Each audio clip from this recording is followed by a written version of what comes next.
नमस्कार, मैं आकृति और आप देख रहे हैं इंडिया पब्लिक खबर। राष्ट्रीय स्वयंसेवक संघ के सरसंघचालक मोहन भागवत आज 75 वर्ष के हो गए हैं।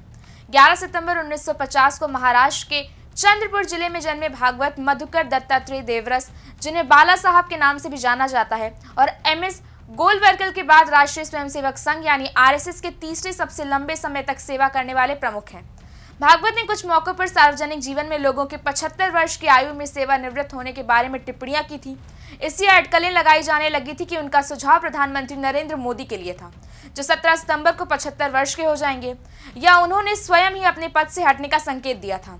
हालांकि उन्होंने हाल ही में ये स्पष्ट करके अटकलों पर विराम लगा दिया है कि वो केवल दिवंगत RSS नेता मोरोपंत पिंगले के बयान का हल्के फुल्के अंदाज में उल्लेख कर रहे थे। RSS प्रमुख ने संगठन के शताब्दी वर्ष के उपलक्ष्य में पिछले महीने विज्ञान भवन में आयोजित 3 दिवसीय व्याख्यान श्रृंखला के दौरान अपनी टिप्पणियों पर पूछे गए सवालों के जवाब में कहा, हम जीवन में किसी भी समय सेवानिवृत्त होने के लिए तैयार हैं और जब तक संघ चाहेगा तब तक काम करने के लिए तैयार हैं। उन्होंने ये भी कहा था कि मैंने कभी नहीं कहा कि मैं सेवानिवृत्त हो जाऊंगा या किसी और को सेवानिवृत्त होना चाहिए। संघ में स्वयंसेवकों को काम दिया जाता है, चाहे वो चाहे या नहीं। हम वही करते हैं जो संघ हमें करने के लिए कहता है। आज भागवत के जन्मदिन के इस खास मौके पर प्रधानमंत्री नरेंद्र मोदी और CM योगी समेत कई बड़े नेताओं ने उन्हें बधाई दी है।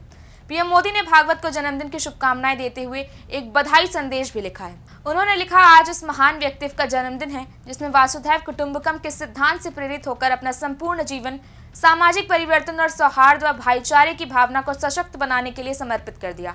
राष्ट्रीय स्वयंसेवक संघ से जुड़े लाखों लोगों के लिए वे परम पूज्य सरसंघचालक के रूप में आदरपूर्वक संबोधित किए जाते हैं। जी हाँ, मैं श्री मोहन भागवत जी की ही बात कर रहा हूँ, जिनका 75वां जन्मदिन उसी वर्ष पड़ रहा है जब संघ अपनी शताब्दी मना रहा है।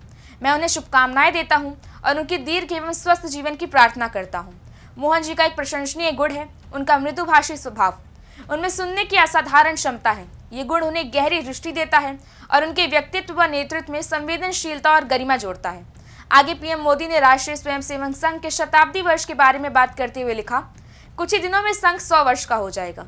ये सुखद संयोग है कि इस वर्ष विजयदशमी, गांधी जयंती, लाल बहादुर शास्त्री जयंती और संघ शताब्दी उत्सव एक ही दिन पड़ रहे हैं। ये भारत और विश्व भर में संघ से जुड़े लाखों लोगों के लिए एक ऐतिहासिक पड़ाव होगा और इन दिनों संघ के पास एक अत्यंत बुद्धिमान और परिश्रमी सरसंघचालक मोहन जी हैं, जो संगठन का मार्गदर्शन कर रहे हैं। अंत में मैं यही कहूंगा कि मोहन जी वासुधैव कुटुंबकम के सजीव उदाहरण हैं। जब हम सीमाओं से ऊपर उठकर सबको अपना मानते हैं तो समाज में विश्वास, भाईचारा, समानता की भावना सुदृढ़ होती है। मैं एक बार फिर मोहन जी को मां भारती की सेवा में दीर्घ और स्वस्थ जीवन की शुभकामनाएं देता हूं। PM मोदी ही नहीं, आज पूरा भारत मोहन भागवत के 75वें जन्मदिन पर उनके अच्छे स्वास्थ्य और दीर्घायु की कामना कर रहा है। वो हमेशा इस देश के 140 करोड़ देशवासियों के आदर्श रहे और आगे भी हमेशा रहेंगे। लेकिन फिलहाल अभी उनके रिटायरमेंट को लेकर देश में चर्चाओं का बाजार गर्म है और इस बीच कुछ लोग ऐसे भी हैं जो संघ और भाजपा के बीच खटपट के भी दावे करने लगे हैं। खैर, संघ और BJP के अंदर इस वक्त कौन सी राजनीति चल रही है ये तो वक्त ही बताएगा। तब तक के लिए आप जुड़े रहें इंडिया पब्लिक खबर के साथ। वीडियो को लाइक करें, शेयर करें, अपनी राय हमें कॉमेंट सेक्शन में ज़रूर बताएं। चैनल को सब्सक्राइब करें। शुक्रिया।